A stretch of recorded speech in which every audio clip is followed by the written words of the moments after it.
Bom, gravar esse vídeo, contextualizar o porquê desse vídeo e etc, etc, etc. O Ore, pra quem não sabe, ele tem um Apoia-se, inclusive vai estar na descrição o Apoia-se dele. O Ore é muito especialista do Modern, é desses caras que joga Modern desde que começou no Pro Tour Philadelphia. E ele continua, né, analisando muito bem o formato e tal, e ele gravou um vídeo falando sobre o estado atual do formato. E é um vídeo que está no Apoia-se dele, né, não é um vídeo aberto. E aí você vai perguntar, pô, Rudá, então por que você tá, né, fazendo essa parada? Não é chato você tá gravando isso? O Orelha que me mandou. Ele mandou e falou, cara, eu vi que você vai falar de T2, vai falar de Pioneer. Eu pensei em falar de Modern? Eu falei, não sei, cara. Tal. Ele falou, eu fiz um vídeo pro meu Apoia-se. Já saiu, acho que saiu na segunda-feira. Já estou gravando isso na quinta. E pode reagir ao vídeo. E aí você fala um pouco sobre, né? Já vira uma propaganda também de tabela. E a gente fala um pouco sobre, então, como está o Modern atualmente. A gente assistiu em live o regional lá dos Estados Unidos, a gente viu o do Japão, eu narrei o do Brasil. Então a gente tem como dar uma geralzona, né, de como é que tá esse formato. Para você que acompanha muito o Modern, né? O Modern não tá na próxima janela de CCGs, mas tem um público muito fiel, a galera gosta muito de jogar online ou IRL, tanto faz. E aí eu vou reagir a esse vídeo do Orei, então, falando sobre o Modern, e aí eu vou tecendo meus comentários também sobre. Lembrando, né, você que não segue o Oreia, seja no YouTube, né, Bruno Ears de orelha, você que não tá no Apoia-se dele, pô, é um cara muito bom. Pra quem gosta de Modern, pra quem, né, curte o Modern, é o cara pra você seguir. Bom? Então vamos de vídeo do Orenha Jones falando sobre o Modern. Fala galera, Bruno aqui e hoje vamos analisar o estado atual do Modern. MKM saiu há poucos dias, né, algumas 2 semanas. Já tivemos um torneio muito grande, 2 inclusive, da RC dos Estados Unidos, além dos torneios online. E já deu para ter uma ideia do que vai ser do Field a partir de agora. Né? Spoiler. Algumas... Cara, começa o vídeo com spoiler, não dá. Não dá pra levar a Orenha Jones a sério. Alguns decks, alguns resultados, eles são meio que mascarados porque são de decks que acabaram de ser inventados, né? Eles foram inventados no torneio onde eles se destacaram. Então não dá pra gente simplesmente olhar e falar, nossa, esse é o melhor deck do mundo, hein? Isso daqui que o Orenha tá falando é muito verdade. Às vezes a galera vem com planilha, tal, essas paradas, e fala, pô, o deck tá com 70% de win rate naquele torneio. É muito diferente quando a gente vê daquele torneio para um desenvolvimento de metagame, ainda mais quando a gente tá falando de Modern, que é um ambiente muito grande. Então, às vezes o deck tomou de assalto aquele metagame, ele foi preparado para aquele metagame e depois ele vai mal. E a win rate dele vai caindo, só que a gente só vê essa curva ficando acentuada mais para frente. Então, tem sempre que ficar de olho assim, quais dados estão sendo usados para falar que aquele deck é tão bom, ou que ele não é, tal, etc. Daí, inclusive, que vê a galera, às vezes o deck vai muito bem, a galera, não, tem que banir, porque ele foi muito bem, calma. Às vezes ele tá no ambiente certo.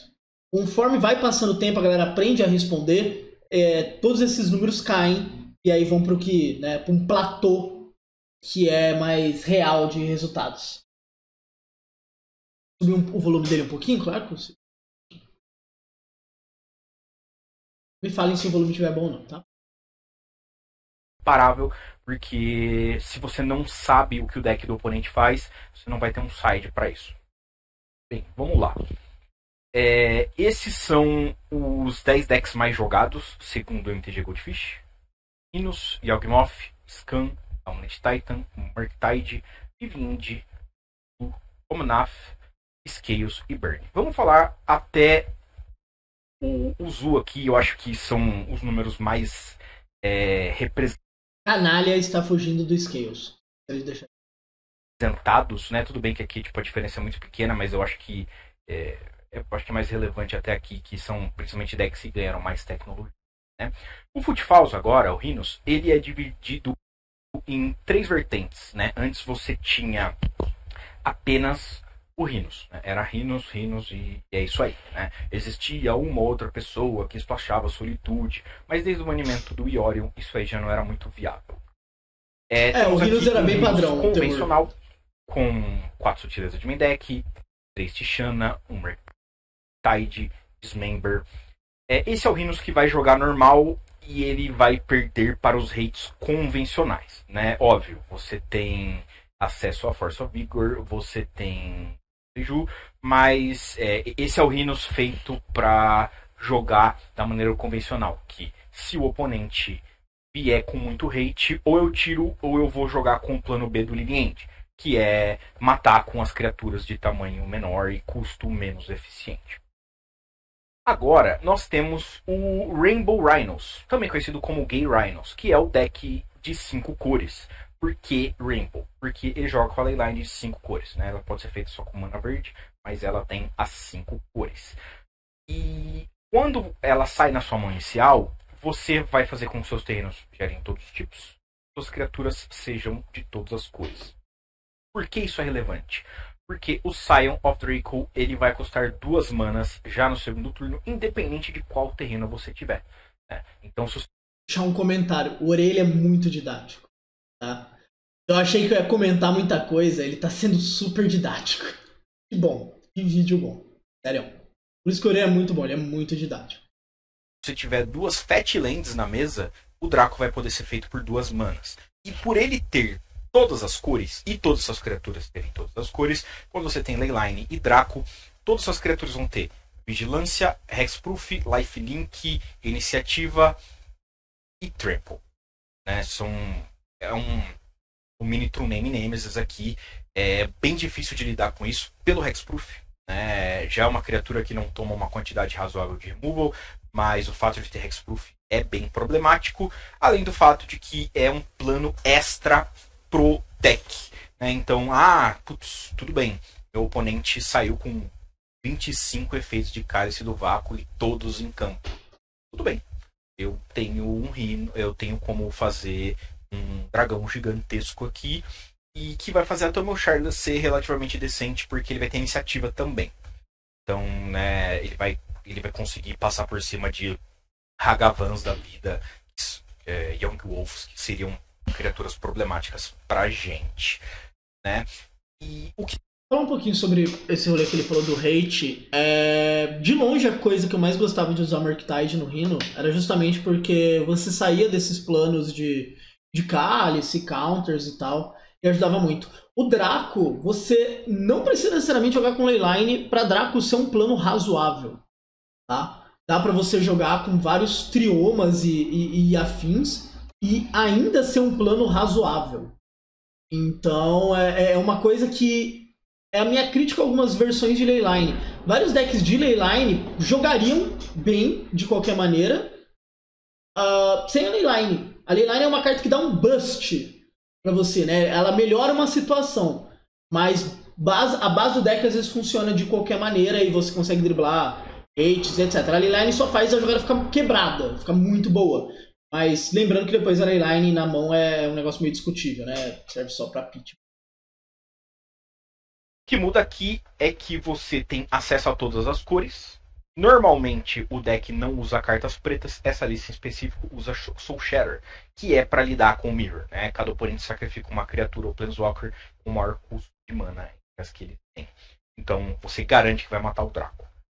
Esse deck não pode jogar com Picker Poison, porque o Picker Poison cai no casquete. A outra versão é o Trans Rhinos, que é o Rhino com plano transformacional, que seria basicamente um main deck idêntico ou muito semelhante, né? Se você olhar aqui, são as mesmas cartas, o que vai mudar é uma outra quantidade. O que muda é que no side você vai jogar com algumas cartas de custo 2 ou menos, para você cascatear mesmo. Você vai ignorar completamente o plano de Footfalls. Eu sei que meu oponente vai vir com uma quantidade muito grande, né, de Trant Magistrate, de cálices, Goblins Vetos, Flusterstorms, né, coisas que são muito difíceis de contornar. Então, eu vou jogar com cartas de custo menor.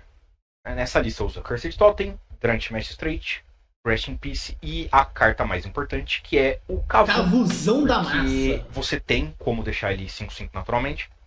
Você vai ter aqui um Xander's Lodge e um Temple Garden, que deixa ele 5/5. Mas 4/4 não é ruim, não. Né? São poucas as coisas que matariam ele 4/4 que não matariam ele 5/5. E principalmente porque, claro, por causa da Leyline, você vai ter um Cavu 5/5 independente de qual treino você tenha. Você pode ter um Boseju e uma Gemstone Cavern em campo, que você vai ter um Cavu 5/5. E essa divergência das listas acaba dificultando o site das pessoas.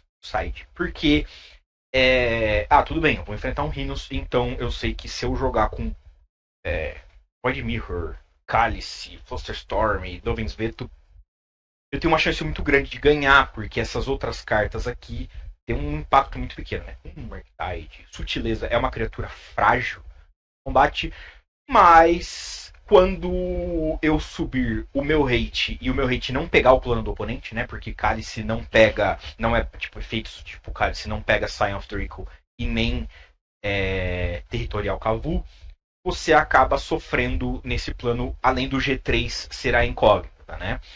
O G1, um jogador ganha, e aí... Tem que lembrar uma coisa interessante sobre o Modern, que é...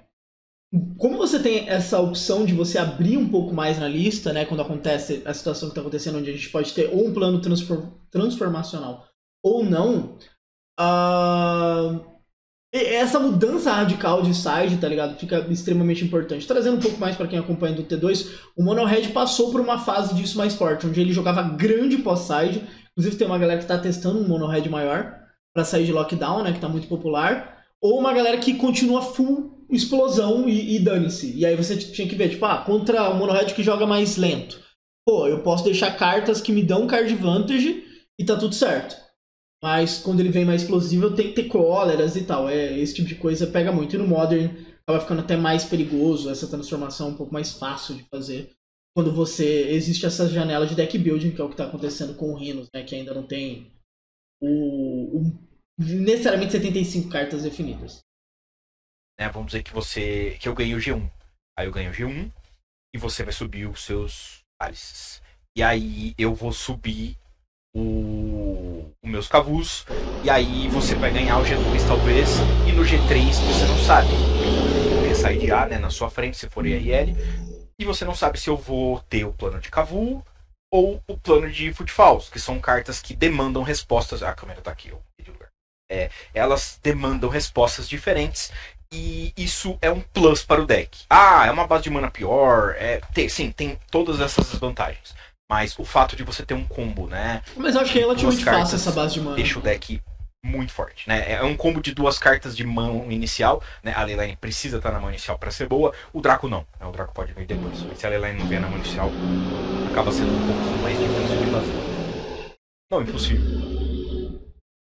Depois disso temos o Yawg, que é o deck que foi mais jogado no RC de Denver. Vou saber dizer a Um comentário sobre o Yawgmoth é que, assim, desde o lançamento de Orc, Yawgmoth só cresce, sabe? Ele deixou de ser um deck de nicho da galera que gostava de jogar de Yawgmoth pra virar um deck, assim, você tem que conhecer muito bem o Yawgmoth. Ele continua um deck muito, muito bom. Então, pra galera, às vezes, que quer se preparar muito antes pra eventos Modern, é um deck que vai ter que estar 100% no radar, inclusive jogar contra. E aí é um grande desafio. E o Yawgmoth tem, o Scales tem, o Titan tem, as pessoas não jogam contra esses decks, seja porque não tem um parceiro de treino que saiba jogar bem com o deck, e isso gera, né, resultados em impressões falsas, seja porque a pessoa tem preguiça de jogar contra esse tipo de deck. E é justamente aí que ele se dá muito bem. Mas assim, é um deck que desde o meio do ano passado só cresce e continua numa dessa. Vamos ver o que o MH3 vai fazer, né? É um dos melhores, se não o melhor deck do formato. Porcentagem agora, mas foi menos de 20%, acho que foi 15, 16%, onde é um deck muito complexo de se jogar. Para você ser um bom jogador de Yawg é difícil, porém ele é um deck que tem um chão relativamente baixo, onde ele grinda tanto que se os oponentes não te matarem, Né? Enquanto mais o jogo enrolar, você vai achar uma Grist, você vai achar um Soul Cauldron, você vai achar um Yawgmoth, né? Eu vou conseguir combar de vida infinita, né? Com Shieldred de Yawgmoth, é semi-infinita. E os beatdowns, né? Tipo, Mana Young Wolf, Mana Bone Masters é muito chato de lidar, né? São muitos corpos que são 2 para 1. E é por isso que tem uma quantidade muito alta de Cursed Totem no site. E justamente por isso que o deck diminuiu o uso de Rewar Might, que era uma carta que jogavam até 4 cópias, né? Tipo, uma de main deck, de 1 a 3 no side. Só que agora o Rewar Might não tira o Cursed Totem.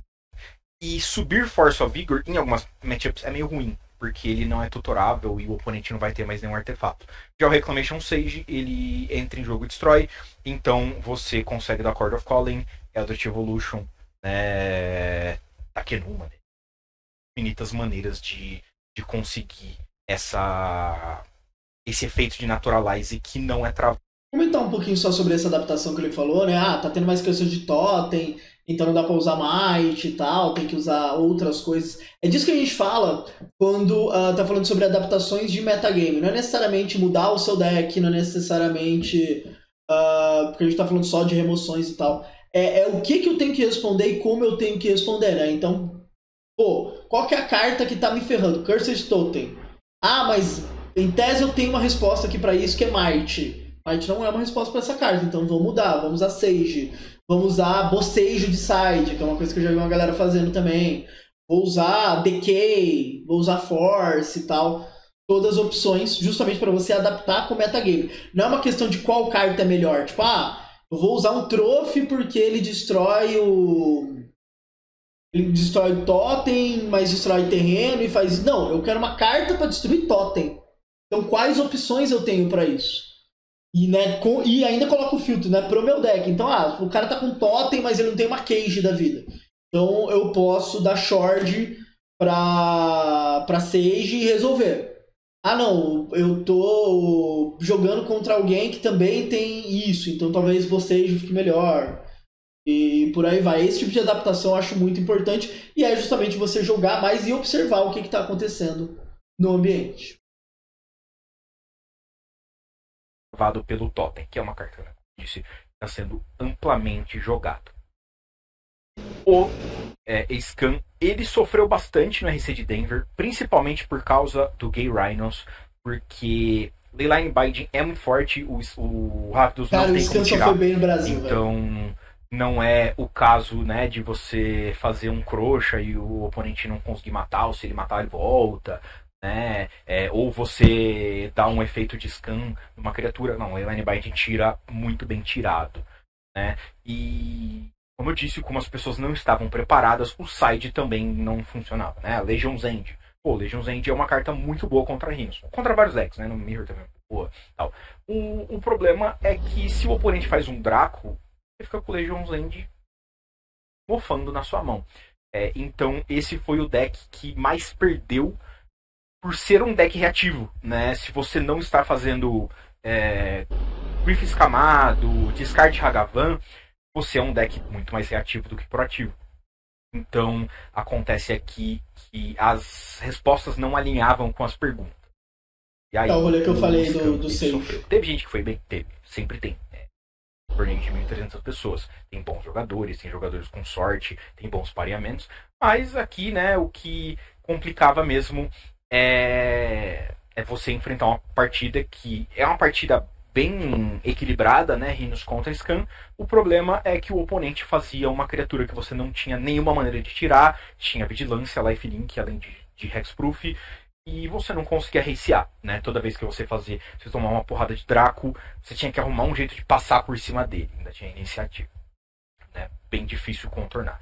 Hoje já temos alguns scans jogando com alguma quantidade de hit and run, que é uma carta que faz com que o jogador alvo sacrifique o artefato ou a criatura de maior custo e tome dano igual o custo, né? Então o Draco vai dar uma pancada com o Draco. E também jogando com o Exo de Shieldred, porque é uma carta decente contra grande parte dos decks, né? Até mesmo nessa partida. Isso é muito bom, tanto que o B usava. E você tem pelo menos um out ali.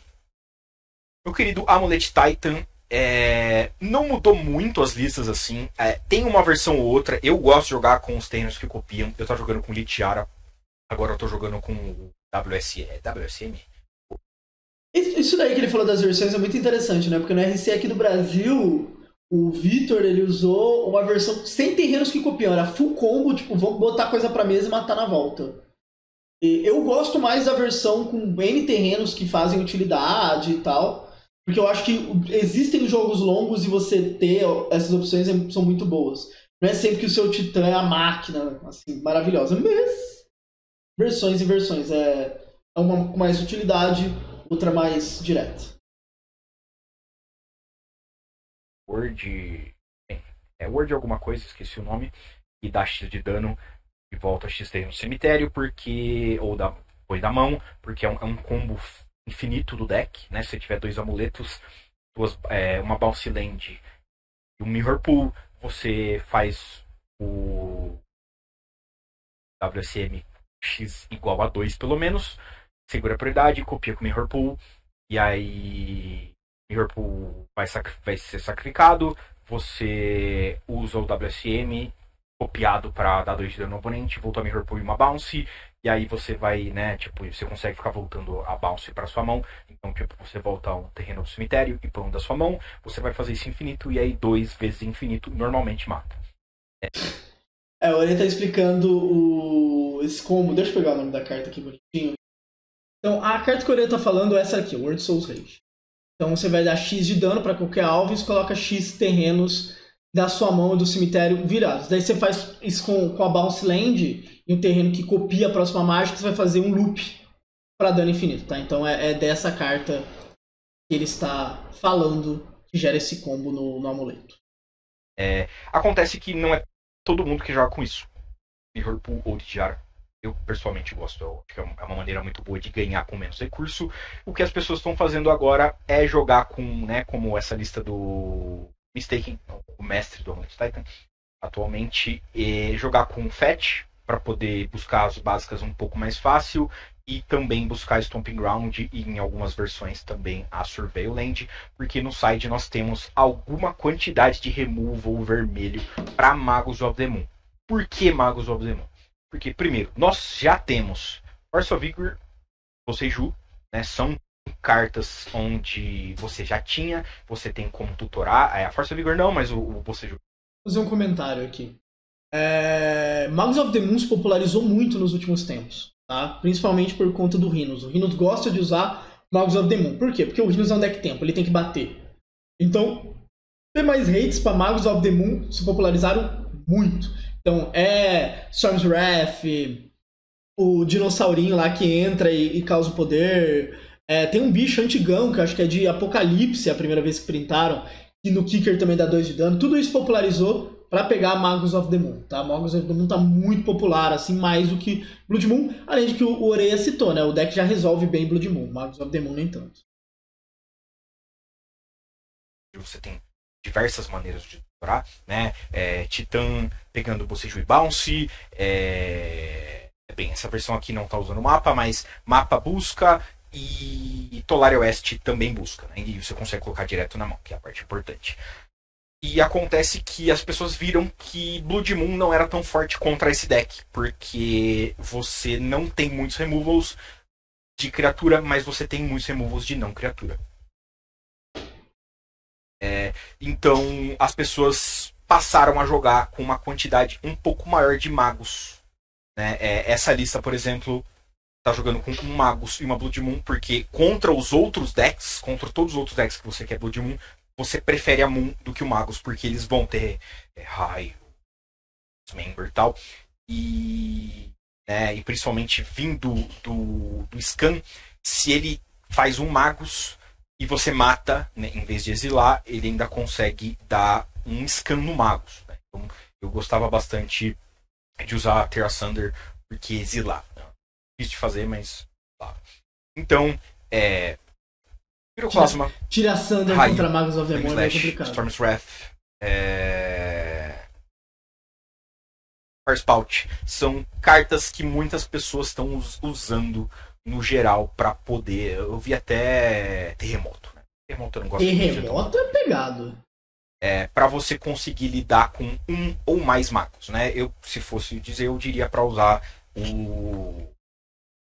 os que dão em área, né? Piroclasma, Farspout e Storm's Wrath, para você conseguir garantir que vai matar. Infelizmente, Eu também prefiro o Storm's Wrath. Não consegue lidar, mas vemos aqui que temos 2 Clear Set Totem para conseguir parar o Yogg. Fora isso, é um side que já vem sendo o convencional do amuleto. Com 4 Defense Grid, sem Caverna das Almas, ninguém tá usando Counter direito. E falando ninguém tá usando Counter direito no formato, vamos falar de um deck de Counter, que é o Murktide, né? O Murktide ele também tem algumas variações, né, entre sutilezas, né? Eu acho que é muito errado jogar com 0 sutilezas no main deck hoje em dia, mas tem esses que jogam com até 4, né, cortando Shredders e tal. Mas fora isso, normalmente são 4 o Good tem uma linha que, tipo, Chandler, 3 faz com 0 Shredder também. E aí ele morre muito fácil. É um pouco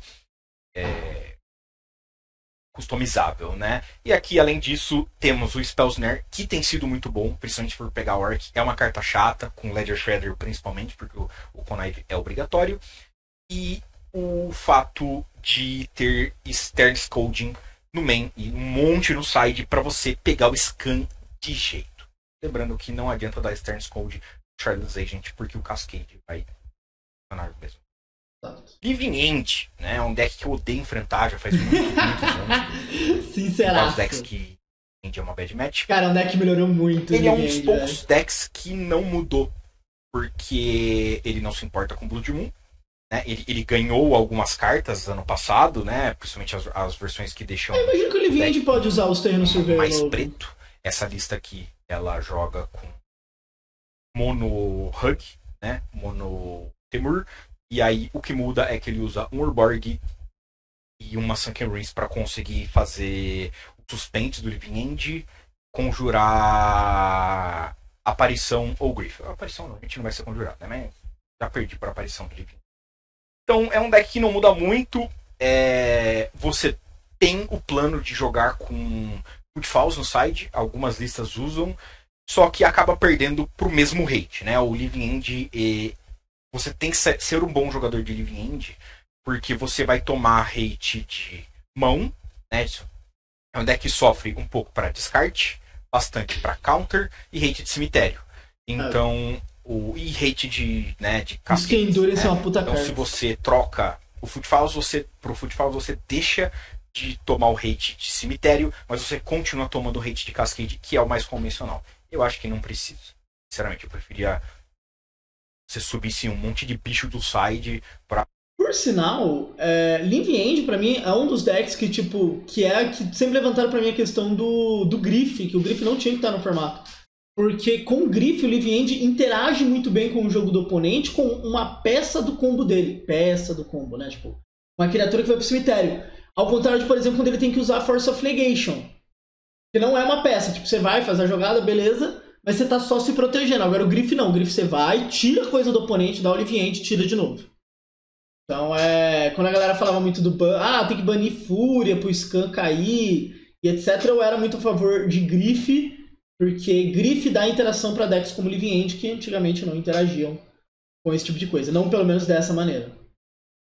Então é uma das cartas que faz muita diferença pro Living End ser um deck tão bom. Isso porque ele teve um fim de semana muito bom, justamente porque ele é muito forte contra Rhinos. Muito, muito. Acho que o Coreia vai falar isso. Pra garantir que não vai perder com os Cadios. Não tem muito o que falar do Living End, justamente porque é um deck que ele não mudou muito. E aqui nós temos o Zu, né? O Zu foi o deck que descobriu a Leyline. Originalmente, ele já era um deck de Draco, estava jogando com a Leyline. Eu realmente não sei se foi esse jogador aqui, mas teve um cara lá que fez tipo 40/3, né? 40 vitórias e 3 derrotas durante uma semana quando saiu a Leyline. Porque o deck já usava Territorial Kavu e Sign of Draco. Então era a parte mais fácil, né? Se você tem um deck onde já tem metade do combo, você põe a outra metade. No Rhinos você não usava o Draco, então você tem que pensar um pouquinho nisso, e aí não é todo mundo que tem tempo de pensar na configuração do deck. E aqui, esse deck ele ficou extremamente forte, porque além da agressão, né? E o Nakato fica 3-3 no primeiro turno. Ele não era um deck ruim, tá ligado? Mas ele era um deck tier 2, tier 3. E agora você consegue, além, né, da sua agressão normal, da sua quantidade alta de burns, né? 4 Herbal Flames, 4 Bolts. Você tem a possibilidade de, tipo, fazer um Draco e regaçar. Ou você buscar uma floresta.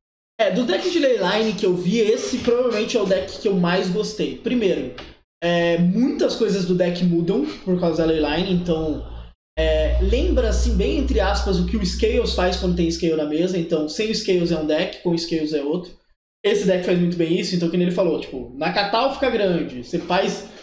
você se preocupa menos com a base de mana, seus bichos só vão go wild, assim, no geral. Você tem uma jogada muito forte, que fica... Então o deck sobe de poder muito com Leyline. Outros decks, que nem o Rhinos, Leyline é boa, obviamente, mas ela sem o Draco fica um pouco mais sem sentido. Enquanto que nesse deck tem muita coisa que aproveita a Leyline, então pra mim é um deck que faz muito sentido, além de que colocou um deck agressivo no mapa, que faltava um pouco, né? O Rhinos é muito mais um deck tempo que qualquer outra coisa.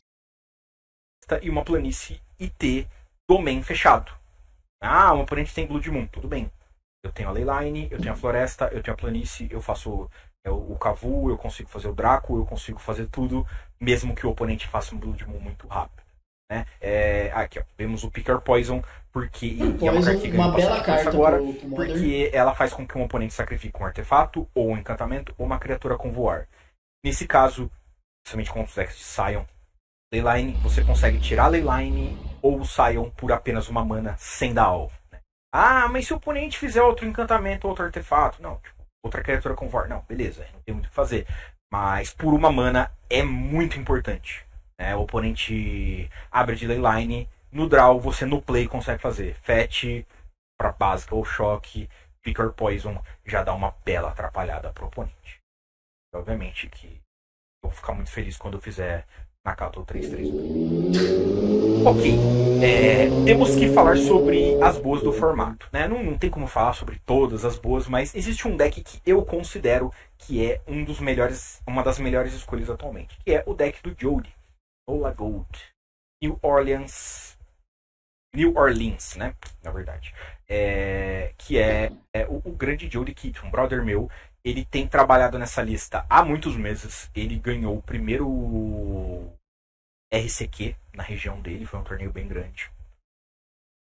Que é um Martyr, né? É um Mono White Martyr com um leve splash apenas para explosivos e Reward Might. Né? Cara, a primeira vez que eu vi esse deck, acho que eu tava em live até. Eu falei, tá, o cara jogou de Martyr, sei lá Deus por quê. Aí o Oreia, né, que conhece o Jody, são bem amigos, o Jody já veio pro Brasil, ficou na casa do Oreia. E aí ele foi explicando os loops que tem dentro do deck e tal. E, cara, é bizarro, assim, o problema do deck é fechar jogo. Porque depois que ele liga os loops e a gente assistiu isso, não tem como ganhar mais. Tá ligado? Compra carta, ganha vida, compra carta, ganha vida. Você não ganha mais.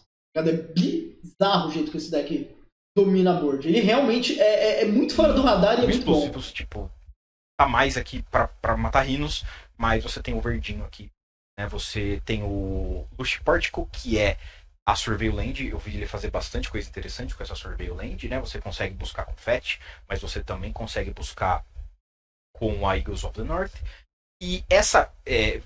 olhando aqui, desses 10 decks, o Martyr, ele é muito bom contra Rhinos. Ele é meio sofrido contra Yawgmoth, ganhável, mas é o tipo de partida que, assim, tipo, é muito mais provável que você ganhe post-board, pré-board. Scan é uma match muito fácil, Amulet Titan é uma match muito chata, Murktide é muito bom, Divinity é bom, Zu é muito bom, Omnath. Assim, Omnath é uma partida que é muito difícil você perder, mas é muito difícil você ganhar também. É o tipo da partida onde, tipo, porque nenhum dos dois você vai empatar. É bom ganhar. É difícil você perder a partida, mas você vai empatar. Scales é uma partida boa e Burn é uma partida boa. Então, dos 10 decks mais jogados, né? Você tem... O jogo que não fez tapete por causa de muito empate. Uma partida muito ruim. Talvez, duas partidas muito ruins, uma partida chata. E o resto eu consideraria favorável, né? Principalmente se o Omnath não tivesse... sabendo o que está acontecendo. Mas vamos considerar que os 10 decks, vamos considerar 9. Vamos considerar esse aqui que é muito 50%. De 9 decks, você tem 6 matchups que não são favoráveis, são muito favoráveis. 70%. E hoje em dia, 70% no Magic é uma quantidade muito difícil de acontecer. A maioria dos decks que são favoráveis são tipo 55, 45, quando muito uns 60. Né? Por quê? Porque você não morre. Esse deck não morre. Né? Você tem muito chato, cara. A gente viu um jogo dele se debatendo lá. Você tem Martyr. Você tem Agatha Soul Cauldron, para você dar a habilidade da Martyr para suas criaturas podereiras. E principalmente porque você tem a Abiding Grace. E no início da sua end step você escolhe um, se você ganhar de vida, ou você volta uma criatura de custo 1 do seu cemitério para mesa. Então você consegue dar War mais todo turno, Fog todo turno, ganhar vida todo turno, fazer uma clue todo turno, né? Dar um champ e fazer uma clue. Então é um deck que você sabendo pilotar, você vai grindar. Né? Você tem Misty Veil Plains para ficar colocando as coisas de volta no deck. Então se você não tiver Abiding Grace, você consegue buscar o mesmo Kami of False Hope com diversos Ranger Captains seguidos. Né? Além do fato de que post-board as coisas melhoram muito para você e não melhoram muito para o seu oponente. Porque o seu deck é mono white, então efeitos de atrapalhar os seus terrenos não são muito bons. Tipo, não são muitos decks que podem subir para você. Você tem 6 efeitos de field, né? 3 Field of Ruin, 3 Demolition Field. Cara, esse monte de field é muito chato. Os long games vão te favorecer, você vai grindar em cima do oponente. E o problema desse deck é só finalizar o jogo. Ganhar a partida. Justamente por ele ser ruim finalizando, que Titan é uma match tão difícil. Você consegue dominar o cara, mas você não finaliza, ele faz Titan. Então você tem counter, você tem uma cólera que exila, que pode ser um spot removal, uma cólera normal, o anel, né? Esse deck ele consegue suprir a vida perdida pelo anel tranquilamente, né? Normalmente tem decks que, eu consigo ganhar 2 de vida por turno, então quando o anel tem 3 marcadores, eu perdi 1. Não, tipo, você perdeu 4 de vida com o anel e você ganhou 18 de vida com a Martyr, né? Porque ela ganha o triplo de vida. Então, né, toda vez que você comprar uma carta com anel, você pode considerar que ela tem 1,5 de vida, né? E que metade do deck seria branco. Então, se você comprar 5 cartas com anel, você pode dizer que vai ganhar pelo menos 6 de vida. Garantir que na volta você ainda vai ganhar mais vida do que você perdeu. Eu recomendaria muito jogar com esse deck. E no próximo torneio grande que eu jogar, eu pretendo jogar de Amulet Titan. Porém, o Martyr é um deck que é a minha boa. Pra mim, é a boa. Eu considero o deck muito bom. Você tem que treinar com o deck. É que finalizar uma merda, mas o deck é muito as bom. linhas de cada deck pra saber como counterar. Né? A Emeria, ela funciona muito menos aqui do que nos outros Emeria Martyr. Porque você não é um deck muito de Emeria. Exato, você é muito mais de Abiding Grace do que de Emeria. Né? Tem 8 lands em campo, sendo que 7 são planícies. É difícil, não é impossível, o deck é feito para isso. Só que o objetivo aqui é mais você ficar vivo até fazer a Binding Grace e Martyr com mana extra. Então você, né, vai ganhar pelo menos 3 de vida por turno, chegando até uma quantidade absurda, como eu falei. Você é Chanel e Martyr, tem vários decks que simplesmente não vão ter muito o que fazer em relação a isso. E aí, o Kami é chato, soft lock, chega uma hora que você vai ganhar. Né? E a Eagles, ela vai ser hardcasted, ela vai voltar pra mesa, ela vai comprar suas criaturas. Você não precisa se preocupar. Você vai ganhar. E ganhando o G1, o deck enrola tanto que você acaba ganhando o G2. Então, essa foi a minha análise do Modern. Eu acho que o Modern tá num momento saudável. Tem muito Rhinos. Rhinos é o deck mais jogado. Eu odeio jogar contra Rhinos. Eu odeio jogar contra Rhinos deck. É legal, o cara paga 3 manas com 10 de poder na mesa. Mas eu acho que entra muito no lance das pessoas não terem se acostumado ainda com o novo filme. Concordo. E com o tempo nós teremos uma informação melhor. Tem que banir Rhinos? Eu acho que não. Deveriam ter banido pelo menos uma das peças de Cascade, de preferência Outburst, que é o melhor, né? Porque faz com que você possa usar sua Force of Negation para se proteger, para conseguir diminuir a eficiência do deck, ele ser obrigado a splashar mais cores, jogar com, né? Porque o outro Cascade é o W, então às vezes você não poderia pegar uma lane UG e uma lane de RG, uma lane de UW só, né? Você não conseguiria fazer todas as peças do deck. Mas é isso aí. Espero que tenham gostado. Voltaremos logo com análise de mais formatos. Então, primeiro, né, sigam o Oreia, que nem eu falei, Bruno Years, o canal dele, muito bom. Cara, o Oreia é muito bom lendo metagame, sempre foi, tá ligado? É uma das... Ele tem duas características muito boas como jogador. Uma é ler metagame, a segunda é trabalhar com tech. Ele não necessariamente quer jogar com decks diferentes, mas ele gosta de jogar com techs. Por exemplo, tem uma carta que tá aqui que ele usava e era muito boa na grind matchups. Teve uma época disso no Modern, né? Que é esse Sarkhan Temur. Então faz muito... Tipo, ele é um cara pra isso, assim. O rolê que ele falou do Mono White, né? Por mais que o deck seja do Jode, resume bem o que ele gosta, assim. Então, cartas bem posicionadas e tal. Sobre o Modern atualmente, eu concordo com as coisas que ele falou, e eu não acho também que tem que banir algo do Rhinos. Os números têm que ser muito bons pro Rhinos, e por enquanto não estão corroborando por um bano dia 11 de março. Mas eu acho que o ambiente tá se adaptando muito bem. Acho que o grande vencedor de tudo que aconteceu foi o Domain, que ele era um deck bem pra baixo, assim, né, tier 2 e tal, e subiu bastante, ele ganhou mais explosão no jogo dele, e isso faz ele conseguir pelo menos algumas free mats. Mas um bom vídeo aí do Oreia, né, recomendo de novo você seguir ele no canal, vou colocar o apoia-se dele na descrição. É isso, a gente deu uma geralzinha aí no Modern.